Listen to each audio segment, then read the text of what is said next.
বড়খোলায় আবগারি বিভাগের অভিযানে বাজেয়াপ্ত বিপুল পরিমাণে বিদেশি মদ।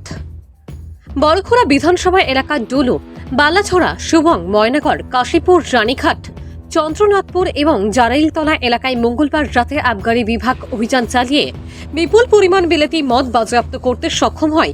এদিন বড়খোলা আবগারি বিভাগের সাব ইন্সপেক্টর অরুণ কুর্মীর নেতৃত্বে এই অভিযান চালানো হয়। আবগারি বিভাগের এই অভিযানে এলাকার জনগণ অত্যন্ত খুশি। এদিন স্থানীয়দের আবগারি বিভাগের প্রশংসায় পঞ্চমুখ হতে দেখা গেছে। স্থানীয় সচেতন নাগরিকরা দাবি জানান, মাঝে মধ্যে যেন আবগারি বিভাগের তরফ থেকে এই ধরনের অভিযান চালানো হয়।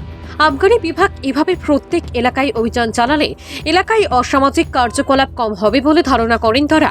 আবগারি বিভাগের এই অভিযান অব্যাহত থাকবে বলে এদিন সংবাদ মাধ্যমকে জানান অরুণ কুর্মী।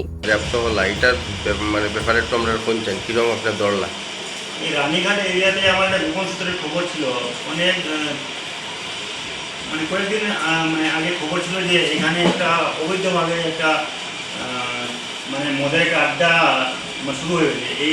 এইটার কারণে আজকে আমি একটা অভিযান চালিয়ে এই বিপুল মদের সে বাজেয়াপ্ত করতে পেরেছি।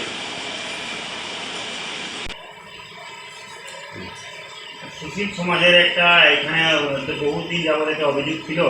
এখানে ছোটো বাচ্চাগুলা স্কুল যে ছাত্রগুলা মদ খেয়ে ইয়ে করে আর কি, এখানে এই রানীঘাটের ব্রিজের উপরে আর কি। তাই আমি আমার দলবল নিয়ে আজকে এইগুলো বাজেয়াপ্ত করতে পেরেছি আর কি।